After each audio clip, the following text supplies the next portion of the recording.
malam Kak. Waalaikumsalam warahmatullahi wabarakatuh. Ya. Sebelumnya perkenalkan, nama saya Ismi Aulia dan teman saya Regina Putri dan Asmira. Sebelumnya terima kasih atas ketersediaan Kakak untuk menjadi narasumber terkait tugas kami yaitu manajemen pemasaran. Baik, apakah Kakak bersedia untuk kami wawancarai?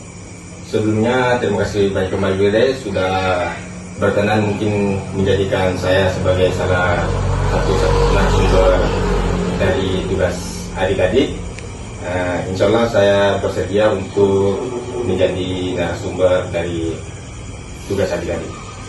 Terima kasih Kak. Baik, apakah Kakak bisa memperkenalkan diri terlebih dahulu?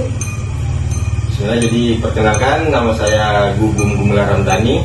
Jadi sebenarnya juga ini saya sama seperti kalian, saya juga mahasiswa USN Kolaka Fakultas Teknik Pertambangan angkatan 2017.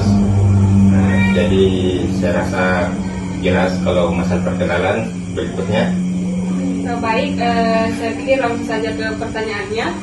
Baik, langsung saja pada pertanyaan yang pertama. Bisakah Kakak jelaskan produk apa yang Kakak tawarkan? Terima kasih atas pertanyaannya. Jadi sebenarnya untuk produk yang saya tawarkan ini ada beberapa macam, tapi saya fokus pada produk yang saya utamakan saat ini itu King Sambal. Jadi atau persambalan. Jadi sebelumnya saya perkenalkan produk saya itu saya beri nama King Sambal. Seperti itu. Baik, selanjutnya apa yang membedakan produk Kakak dari produk serupa lainnya? Jadi yang membedakan produk saya atau sambal saya dengan kompetitor lainnya itu kita lihat dari proses pengolahannya. Jadi untuk proses pengolahan dari King Sambal ini itu dia diolah secara manual dengan cara ditumbuk menggunakan alung atau lesung. Dan untuk King Sambal juga ini kami menyediakan variasi macam persambalan. Jadi tidak hanya sambal saja, tapi kita memvariasikan dengan lauk-lauk lainnya seperti sambal cumi, sambal teri, sambal udang, sambal ikan, dan sambal ayam.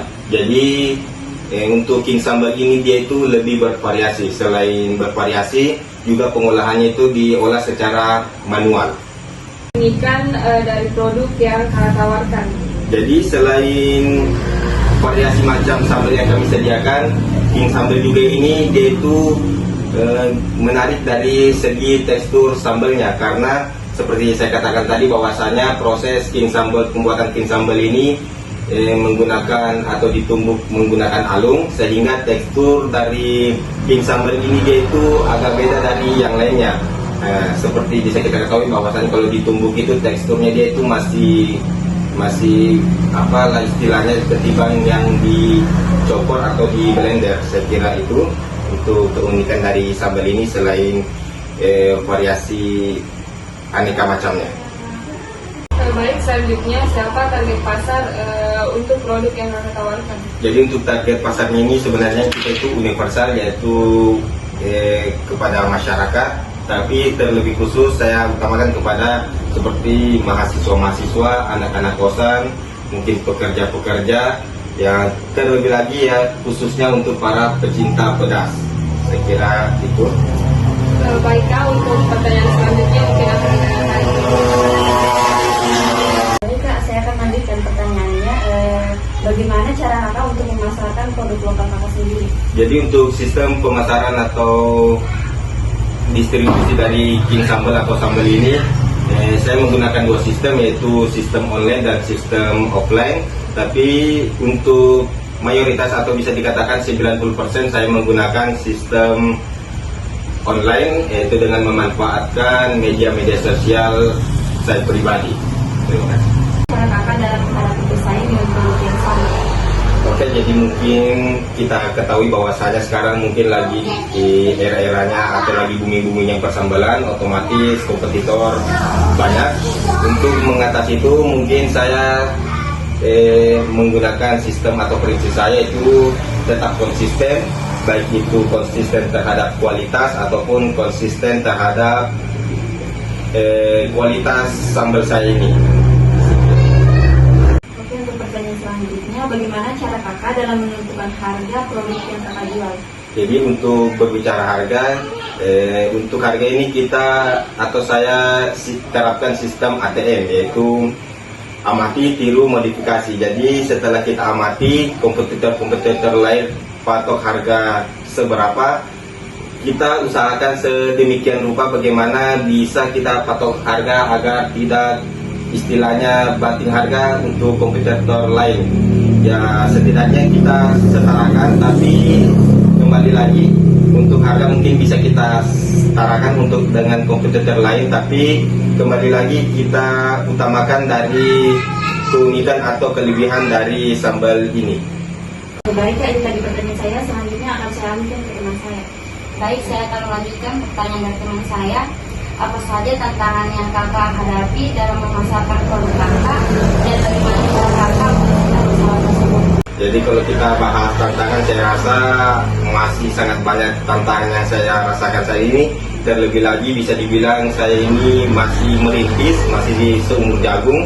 Jadi untuk tantangan itu banyak sekali, mulai dari distribusi, ke tenaga kerjaan, sampai ke pemakingannya. Itu saya rasa itu masih menjadi PR besar untuk saya pribadi. Dan untuk solusi dari permasalahan yang saya alami, saya rasa sebenarnya itu solusinya sudah ada. Jika pertama untuk masalah distribusi, alhamdulillah sekarang apalagi di daerah kita ini terdapat ekspedisi JNT dan POS. Saya rasa itu sangat membantu untuk menjangkau pengiriman ke luar daerah.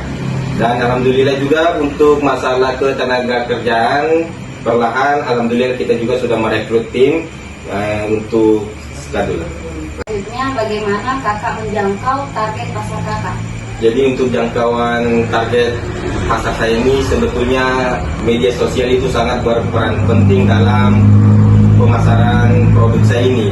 Karena memang sebetulnya ini kita 90% menggunakan sistem online, otomatis kita memanfaatkan semua media sosial yang ada seperti Facebook, Instagram, TikTok, dan aplikasi lainnya yang bagaimana bisa orang dapat mengetahui bahwasanya produk sambal atau king sambal ini ada, sehingga mungkin dari mulut ke mulut, telinga ke telinga, mata ke mata, semua bisa mengetahui, sehingga semuanya bisa menjangkau, bahkan mungkin yang awalnya melihat bisa tertarik untuk membeli produk atau king sambal ini. Baik, pertanyaan terakhir, saluran pemasaran apa yang kakak gunakan untuk menjangkau target pasar kakak? Oke, saya kira mungkin poin pertanyaan terakhir ini masih bersangkutan pada poin ke-9, yaitu saya menggunakan saluran media sosial saya seperti Facebook, TikTok, Instagram, dan media sosial lainnya. Saya kira seperti itu. Baik Kak, mungkin itu saja pertanyaan dari kami. Sebelumnya terima kasih atas ketersediaan Kakak untuk kami wawancarai. Oke, saya juga berterima kasih kembali kepada adik-adik telah mempercayakan saya untuk menjadi narasumber dari tugas adik-adik. Semoga adik-adik semua bisa sukses selalu, baik dalam pendidikannya dan dalam segala aspek lainnya. Terima kasih. Terima kasih.